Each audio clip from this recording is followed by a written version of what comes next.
네, 지난 시간에 맨 마지막에 좀 실수를 했는데 그 지난 시간 맨 마지막이 2부였죠. 뭐 2부에서 봅시다 그랬는데 예, 좀 실수가 있었습니다.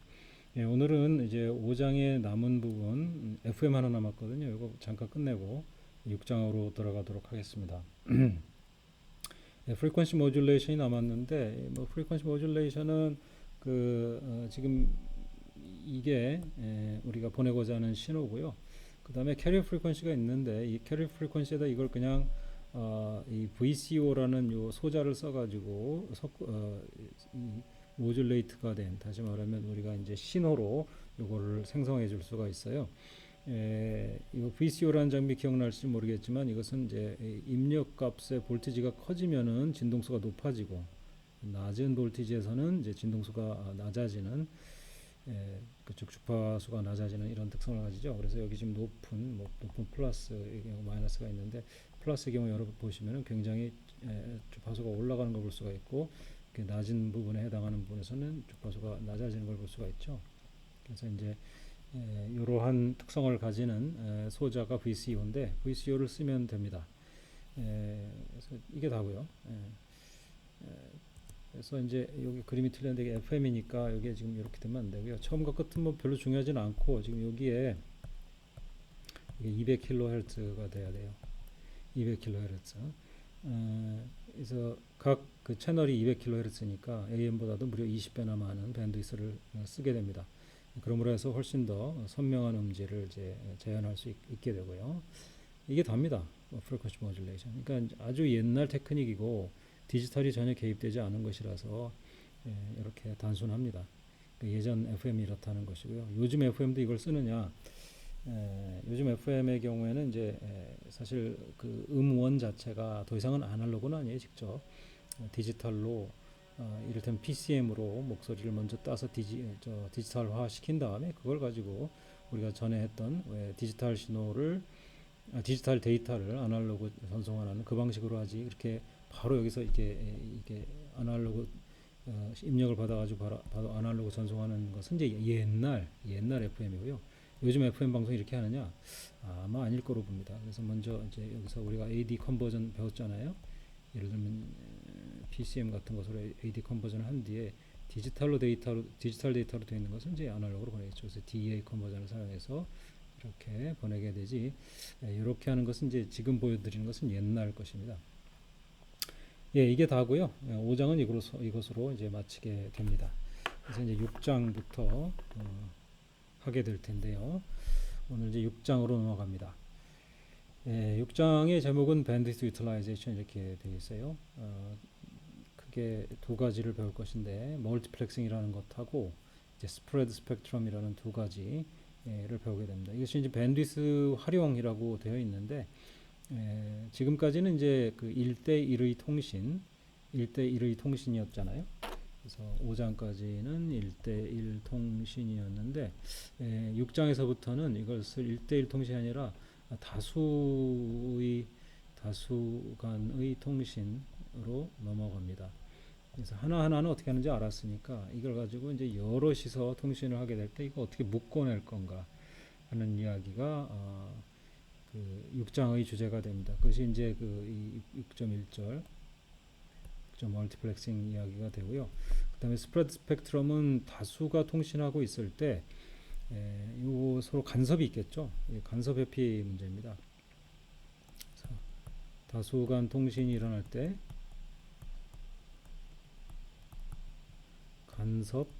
간섭을 어떻게 하면 줄일 수 있을 것인가 하는 문제가 돼요. 그래서 어쨌든 다수가 이번 그 챕터의 어떤 그 theme이라고 하겠습니다. 더 이상 1대1 이야기는 이제 다 끝났어요. 이제 4장, 5장을 쳐서 지난번에 우리가 이렇게 나눴잖아요. AA, 뭐 AD, 뭐 DADD. 교수님 쓰실 때마다 이렇게 위치가 달라집니다. 별로 중요한 얘기 아니에요. 그래서 이쪽 데이터, 이쪽은 시그널 이렇게 됐을 때 뭐 이쪽을 갖다가 시그널이 아날로그, 디지털, 데이터에서는 뭐 어떻게 되나요? 이쪽이 아날로그, 디지털 되나요? 뭐 하여튼 좌로 갔든 우로 갔든 상으로 갔든 하로 갔든 별로 중요한 얘기 아니고 네 가지 종류가 있었고 그걸 하나하나씩 1대1의 상황에서 우리가 배웠다고 생각하면 되겠고요. 이번 장에서는 이제 다수가 동시에 통신을 할 때 어떻게 다수 간의 동시 통신이 일어날 때 어떻게 할 것인가 하는 것이 주제가 되겠습니다. 그래서 뭐 몇 가지 이제 배울 거, 5.1에서 배울 거, 뭐 이런 게 이제 5.2에서 6.1, 6.2에서 배울 내용들이 여기 이제 좀 언급이 되고 있습니다. 이제 바로 들어가죠. 멀티플렉싱입니다. 멀티플렉싱이라고 하는 건 뭐냐? 기법들인데 동시 통신이라고 했잖아요, 제가요. simultaneous transmission이니까 여러 개의 전송자가 있어가지고 그들이 이제 각각 신호로 만들어서 지금까지 신호 만드는 방법 배웠죠. 디지털 신호를 미안합니다. 디지털 데이터를 디지털 신호로 만드는 건 뭐 DD 뭐 이런 거 했었잖아요, 그죠? 그렇게 해서 이제 신호를 각각 각 송신자가 만들어냈을 텐데 이거를 1대1로 보내는 것이 아니라 이를테면은 우리가 이제 각각 골목길에서 나와서 운전할 때는 혼자지만 이제 고속도로 접어 들어가요. 그럼 옆에 차 많죠. 예. 한꺼번에 가는 길이 아주 길 폭이 넓은 그런 길이잖아요. 거기를 함께 쓰게 되잖아요. 마치 그런 것 같은 거예요. 여기 싱글 데이터 링크가 나오는데 이 싱글 데이터 링크는 굉장히 용량이 큰 이를테면 고속도로 같은 곳이에요. 그런데 거기다 어떻게 여러 개의 신호를 섞어서 넣을 건가? 다시 말하면 우리가 차 혼자 몰고 집에서 나올 때는 혼자 몰고 이제 좁은 길을 왔는데 고속도로를 만나자 갑자기 다른 차들도 많이 나타나고 나와 함께 그 길을 가더라 하는 거죠. 그것처럼 대용량의 링크에 어떻게 각각 그 인디비주얼한 신호들이 함께 이제 그 대용량의 링크를 함께 쓰면서 갈 건가 하는 이야기가 됩니다. 그래서 이제 뭐 여기 보면은 뭐 이야기가 나오는데 그냥 일일이 다 그렇게 하나씩 다 어떤 따로 링크를 두는 방법도 있겠지만 그건 비현실적이고요. 이제 대용량 링크, 고속도로 같은 걸 하나 만들고 거기다가 여러 개의 신호를 섞어 넣는 방법으로 이제 우리가 현실에서는 통신을 하게 되는데 그럴 때 그 여러 신호를 대용량의 링크에 섞어 넣는 것, 함께 달리게 하는 것, 그것이 멀티플렉싱이라고 합니다. 그 영화관도 멀티플렉스란 말 쓰지 않나요? 영화관, 그죠?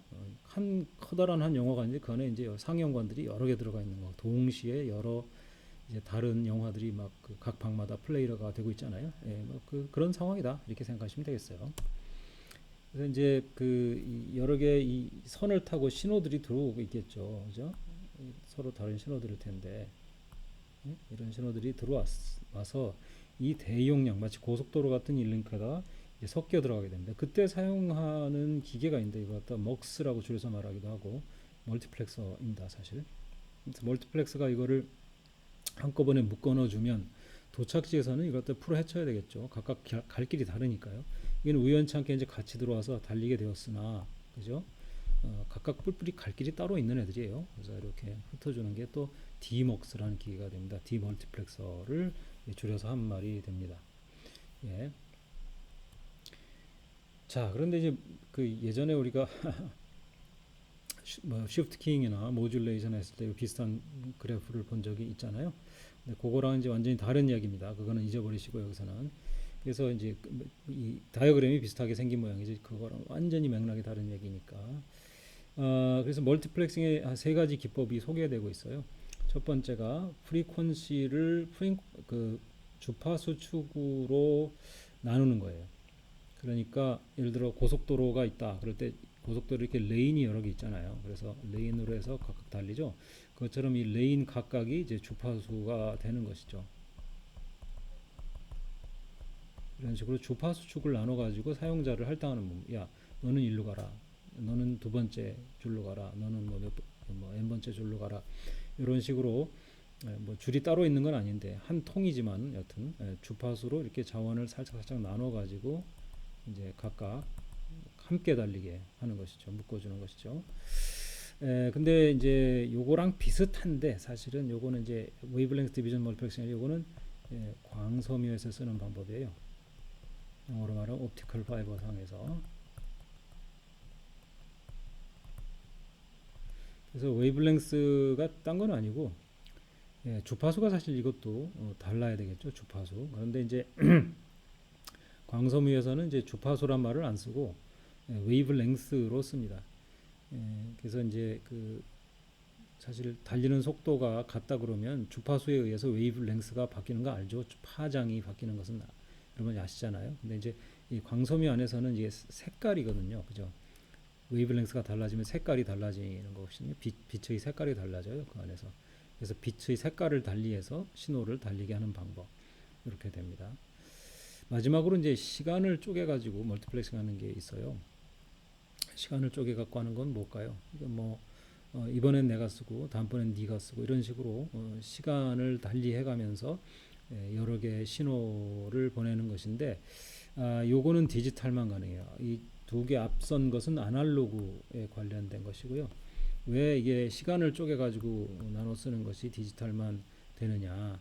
여러분 아날로그의 신호의 경우에는요. 타임 디비전 할 수가 없어요. 무슨 말이냐? 이번에는 네가 가고 이번엔 내가 가고. 여러분들 이렇게 신호가 들어왔어요. 아날로그 신호가. 그랬을 때 야 너 잠깐 멈춰. 이번엔 얘가 갈게. 이거 할 수 있나요? 쉽게 얘기하면 아날로그 신호 예를 들어볼까요? 우리 집전기가 집에 쓰는 전기가 아날로그잖아요. 60Hz짜리 아날로그 신호거든요. 신호라고 보면 그죠? 전기한테 야 너 잠깐 멈춰. 이번엔 네가 가라. 이거 되나요? 이거 안 되죠. 아날로그는 멈추게 할 수도 없고 저장할 수도 없어요. 그냥 흘러요. 그냥 흐르는 거예요. 예.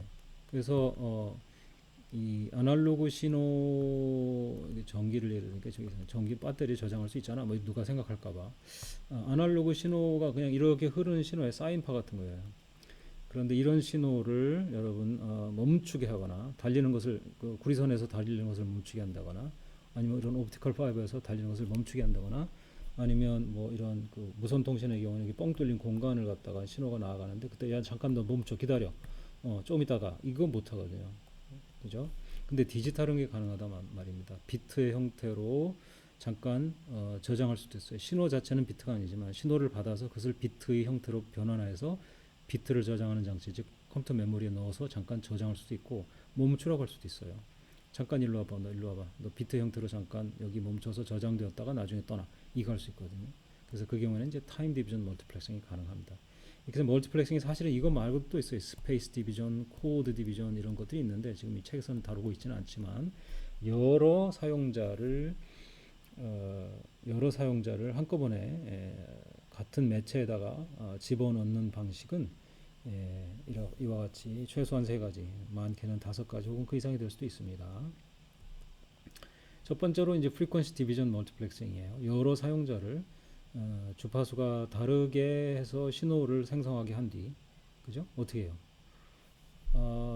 그냥 주파수 측에서 이렇게 집을 쪼개주고서 넌 여기 쓰세요. 넌 여기 쓰세요. 이런 식으로 나눠준단 말이에요. 근데 이걸 합치는 방법이 있어야 되겠죠. 그러면 이제 프리퀀시 디비전 멀티플렉싱을 할 수 있다고 하는 것입니다. 채널이 여러 개 있는데 이런 식으로 합칠 수 있어요.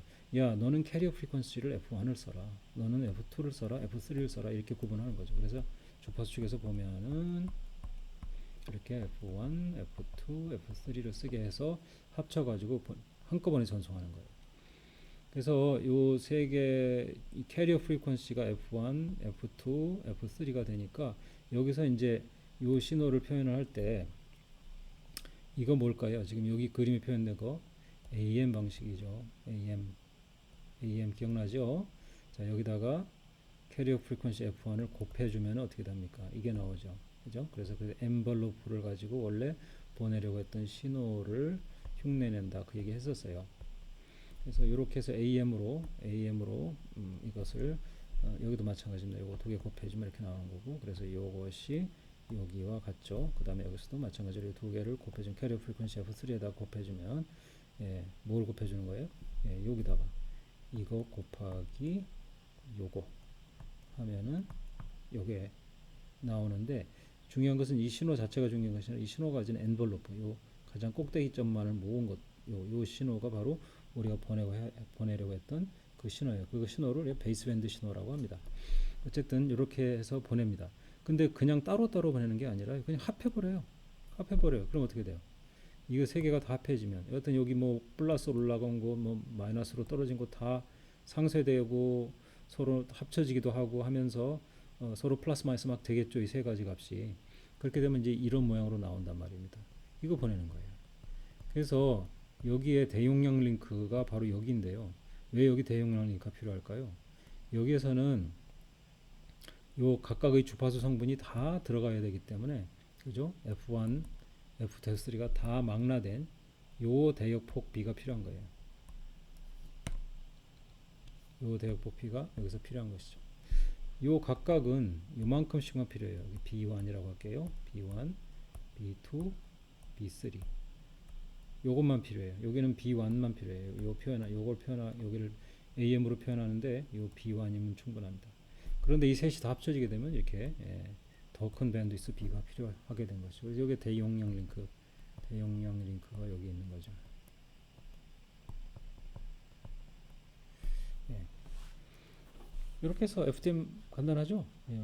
이거 아날로그입니다. 철저하게 아날로그 기술이에요. 앞에 나왔었어요. 아날로그 기술. 아날로그 기술이에요. 자, 그런데 이렇게 오긴 왔어요. 그래서 대응연결을 타고 왔어요. 그러면 어떻게 풀어 헤쳐주냐 문제죠. 이때는 이런 특별한 기구인 필터라는 걸 써요. 필터라고 하는 것은 이런 것이에요. 주파수 단에서 이렇게 하나, 둘, 셋, 이게 F1, F2, F3 이렇게 왔잖아요. 그죠?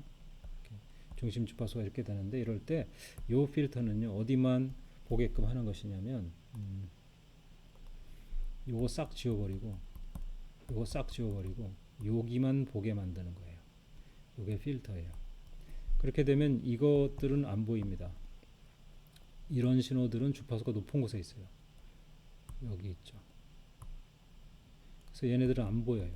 이 필터를 거치게 되면 오직 여기에 속한 신호만 보이게 되는데 그것이 바로 이것이죠. 그래서 여기서 이 윤곽선을 따내면 어떻게 돼요? 바로 이것. 원래 보내고자 했던 그 신호가 되는 거죠. 나머지도 마찬가지입니다. F2는 여기만 볼 것이고 여기 요 두 번째 필터는 세 번째 필터는 여기만 볼 거예요.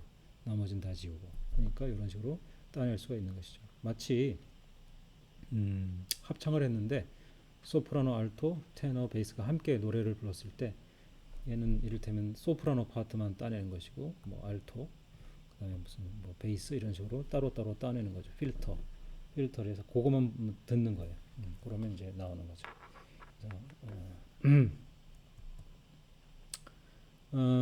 그래서 여기서는 이제 보이스 채널이 밴드위스가 4kHz래요. 그런데 이제 이러한 보이스 채널 3개를 모아서 12kHz의 대역에다가 넣고 싶어요. 20에서 32 사이에. 그래서 어떻게 하면 될까? 이렇게 되는 건데 그림을 그려보라는 것인데 이렇게 됩니다. 그래서 예를 들자 그러면 지금 여기 4kHz짜리 아날로그 신호가 나오고 있는데 이 아날로그 신호를 모듈레이션을 해서 앞에서 했던 뭐 AM을 쓴다든가 모듈레이션을 해가지고 이렇게 지금 세 개의 서로 다른 데다가 집어넣죠. 얘는 여기에, 얘는 두 번째 칸에, 얘는 세 번째 칸에 이렇게 넣어가지고 그냥 합해버리면 돼요. 어려울 거 없어요. 합한다는 게 아무것도 아닙니다. 그냥 같이 보내버리면 되는 거죠. 그러면 대역은 30kHz가 12kHz가 이제 필요하고, 그렇죠? 각각은 이렇게 안쪽에 있는 4kHz의 서브밴드, 그러니까 조그만 구역으로 들어가서 보내지게 되죠. 이래 아까 했던 이걸 필터라고 하는데 정식 명칭이 밴드 패스 필터입니다. 어디만 통과시키는 것이죠. 여기만 통과시키면은 이제 요 노란색만 튀어나오고 요 주황색이나 파란색은 얘한테는 안 들리게 되는 거죠. 그래서 요것만 나와서 여기다 플레이를 시키면은 이제 여기서 이 송신자가 얘기한 그것이 그대로 여기서 플레이 아웃 되게 됩니다. 그래서 중간에는 이제 좀 밴드위스죠. 12kHz가 되는 밴드위스가 높은 링크가 있어주고요.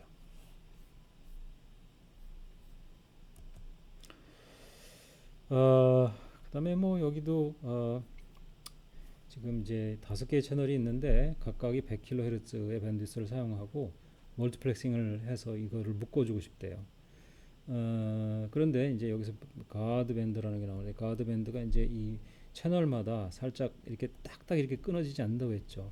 그 앞에서 여기서 보면 이렇게 지금 나이스하게 이렇게 딱 잘라놨잖아요. 이렇게, 그죠? 근데 사실 이거 된다 그랬어요, 안 된다 그랬어요? 이렇게 나이스하게 그냥 딱 안 잘려요. 그러니까 저렇게 어떻게 되냐면 12kHz짜리 밴드가 있으면 이런 식으로 비스듬하게 올라가서 이런 식으로 된단 말이죠. 그러니까 서로 좀 겹쳐요 이렇게. 그래서 여기를 겹치지 않게 만들려 그러면 좀 떼죠 이렇게 해서 완전히 클린하게 떼지도록. 그래서 이제 가드 밴드라는 걸 중간에 이렇게 안 쓰지만 서로 간격을 벌려져서 상호 간섭이 없어지게 만드는 걸 가드 밴드라고 했는데, 가드 밴드를 10kHz를 각각 두고 싶대요. 그러면 5개니까, 그죠? 5개니까 하나, 둘, 셋, 넷, 다섯이면 여기다 가드 밴드 하나씩 끼워 넣어야 되겠죠. 가드 밴드 몇 개 필요해? 하나, 둘, 셋, 4개 필요하죠. 그게 각각 10kHz라고 했으니까 40kHz가 추가로 필요해서 540kHz가 이제 필요하게 됩니다. 이런 식으로. 그래서 지금 여기 딱딱 수직으로 이렇게 끊어지지 않는다는 거. 이런 식으로 돼요. 예. 자, 여기 보면 그 디지털 데이터를 보내는데요. 각각 1Mbps의 속도로 보내고 싶대요. 그리고 이제 사용하는 채널은 새틀라이트 채널인데, 그 위성 채널인데, 위성 채널의 밴드위스가 1MHz라고 합니다. 그래서 FDM을 써서 이것을 설계해 넣어라 이렇게 되는 거죠. 지금 데이터 채널이 4개니까 가드 밴드 생각하지 않는다 그러면 250kHz씩 나눠 가지고 넣으면 될 것 같아요. 그죠?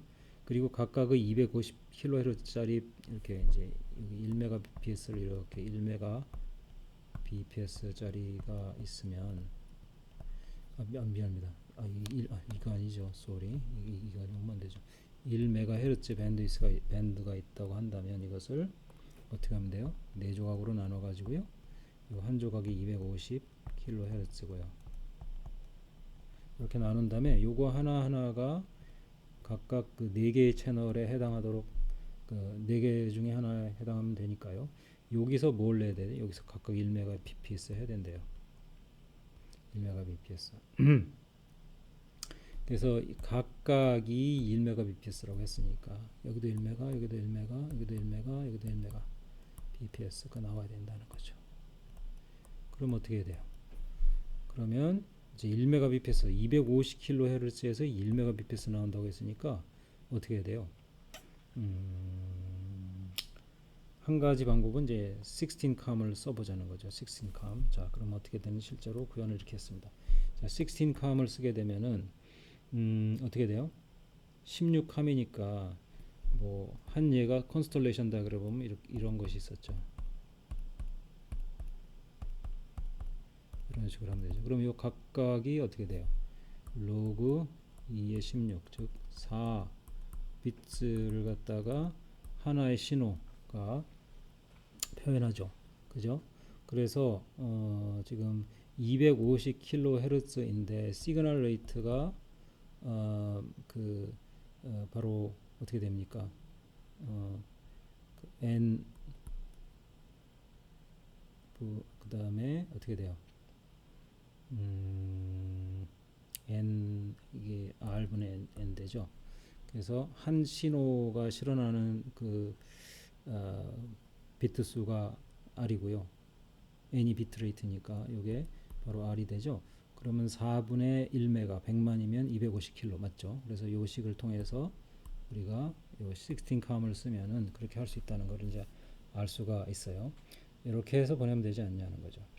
그래서 이제 FDM이라는 걸 통해서 4개의 서브 밴드 이런 식으로 나눠주고 거기서 각각 16COM을 써서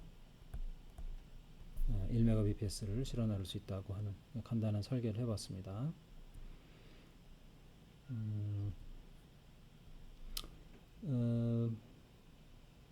근데 이제 여기서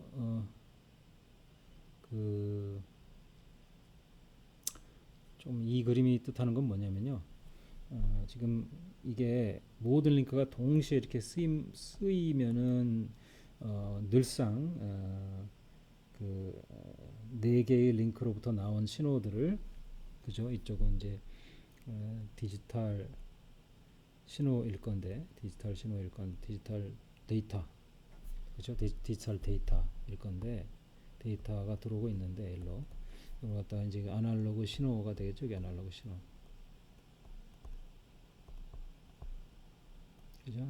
아날로그이면 시그널이에요. 여기는 디지털이고 데이터이고 그렇게 되는데, 디지털 데이터가 늘 들어오면 모르겠는데 이게 들어오다 안 들어오다 하는 거죠. 이 그림이 표현한 건 단계 아니고 이런 식으로 들어왔을 거예요. 내선에서 자 CD가 들어오고 그 다음에는 B만 오고 그 다음에 A만 온 거예요. 근데 이때는 이제 안 온 거죠. 여기는 여기도 안 오고 이렇게 된 상황이에요. 그러면 이때는 이 두 개만 겹쳐져서 가고요.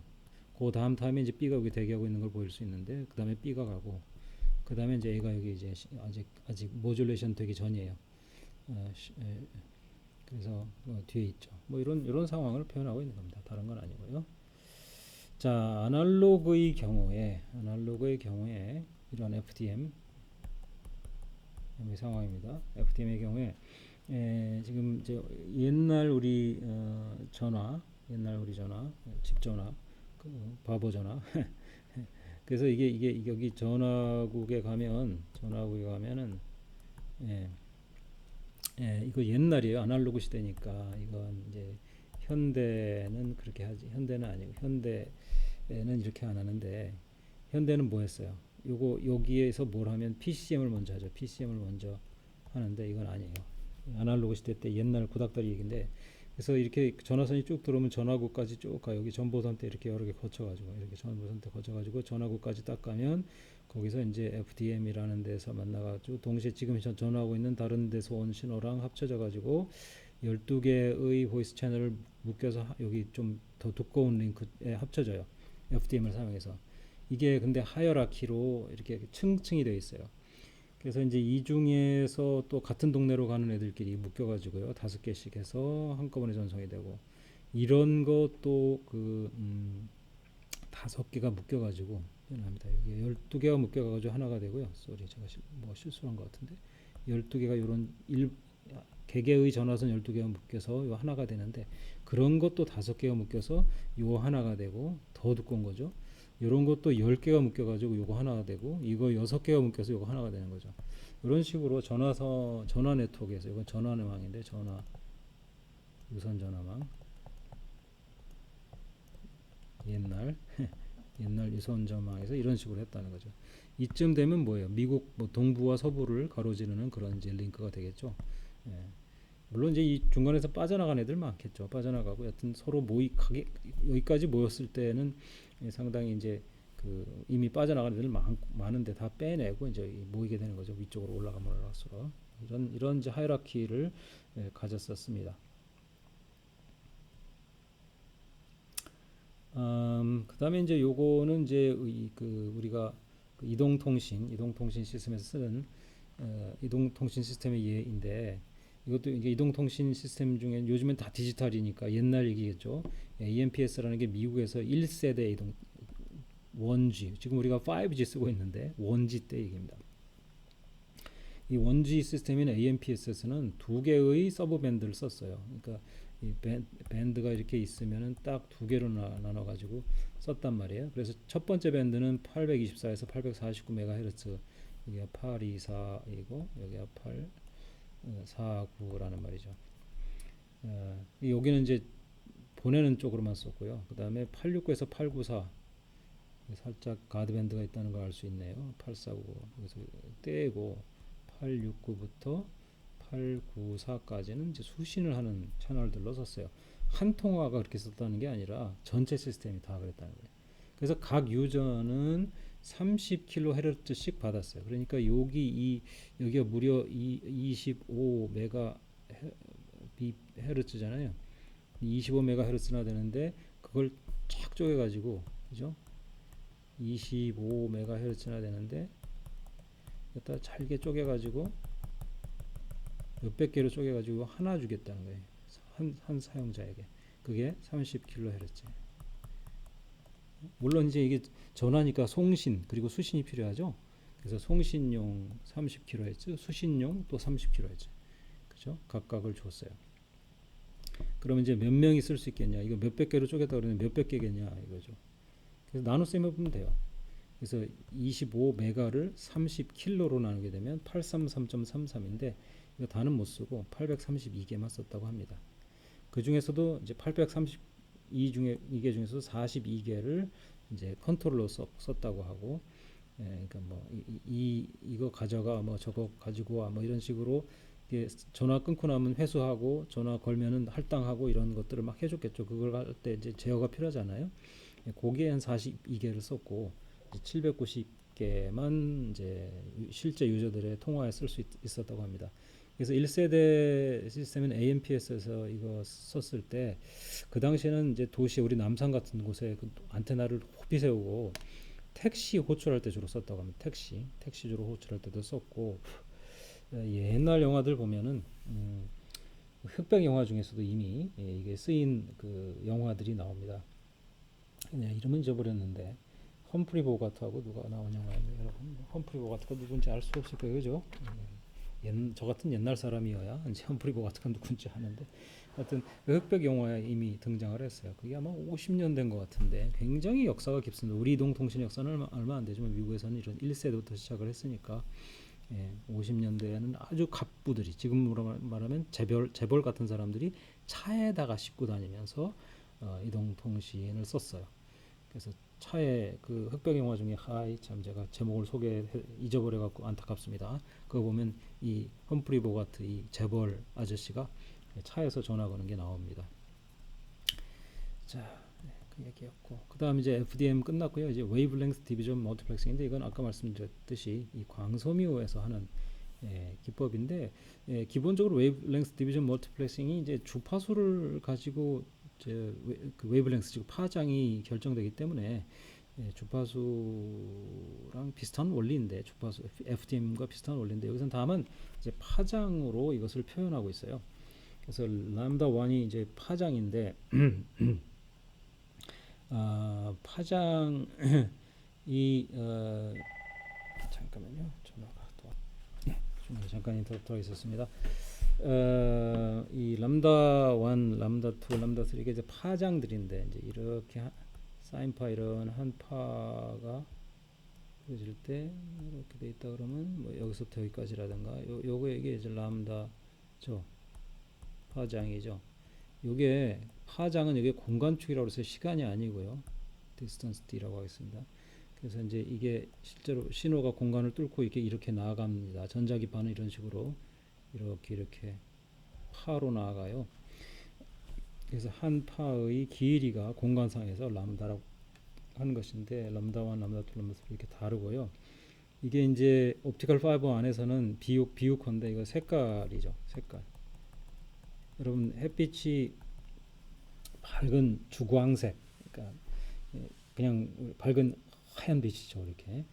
그런데 그거 분해하면 여러 색깔로 분광되잖아요. 빨간색, 노란색, 뭔가 총천연색 이렇게 쫙 스펙트럼이 펼쳐지잖아요. 색깔이 다 다르잖아요. 그게 다 웨이브랭스가 차이가 나기 때문인데, 색깔이 다른데 색깔을 달리해서 여기다 신호를 신어주는 거예요. 이렇게 이제 단순하게 돼 있지 않고, 이제 주파수를 달리해서 모듈레이션을 해갖고 데이터를 실은 것처럼 뭔가 데이터를 실은 모양이 돼 있겠죠. 그걸 갖다가 여기다가 이제 WDM, Wavelength Division Multiplexer라고 하는 거로 합쳐주면요, 이게 웨이블랭스가 서로 다른 구성 성분들이 서로 다 합쳐져서 한꺼번에 이제 하나의 신호처럼 갑니다. 그러다 맨 마지막에 이제 펼쳐주면 웨이블랭스가 각각 다른 것으로 펼쳐주면 이렇게 다시 구분이 되게 돼요. 이거 뭘까요? 이게 여러분 쉽게 얘기하면은 뭐 정확하게는 아니겠지만 원리상 뭐죠? 여러분들 이렇게 세모나게 생긴 그 유리 아시죠? 햇빛이 이렇게 들어오면 여기서 분광돼 가지고 이렇게 서로 다른 화장들이 분해되어 나오는 거 아시죠? 결국 원리상 그거예요. 그래서 여기 람다 1, 람다 2 이런 식으로 빠져나온 거예요. 그렇게 구분해낼 수 있습니다. FDM에서는 저기서 필터라는 걸 썼었는데, 여기서는 이와 같이 이제 광학적인 것이니까 광학적인 필터, 이런 그 분광시켜주는 이제 소자를 쓰면 되겠죠. 예, 그래서 이런 식으로 프리즘을 프리즘을 거꾸로 활용하고 여기서는 또 우리가 아는 바대로 활용하면 이렇게 합쳐졌다 펼쳐졌다 할 수 있습니다. 지금 시간이 35분. 이쯤에서 끝날 때가 됐네요. 그래서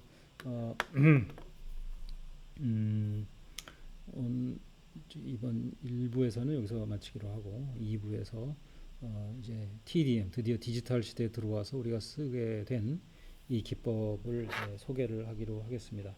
그래서 이건 디지털 아니면 안 된다. 앞에서 설명을 잠깐 했었어요.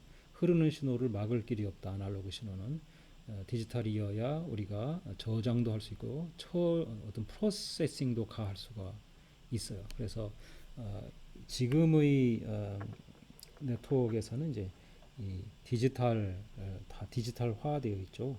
근데 옵티컬 파이버를 사용하는 그 기법은 지금도 쓰고 있어요. 사실상 옵티컬에서 그렇게 쓰고 있는데 보통 이제 우리가 디지털로 통신하는 경우에는 인터넷 같이요. 그런 데서는 이제 타임 디비전 멀티플렉싱을 씁니다. 그래서 이건 디지털 시대의 산물이라 보시면 되겠어요. 그럼 2부에서 보도록 하겠습니다.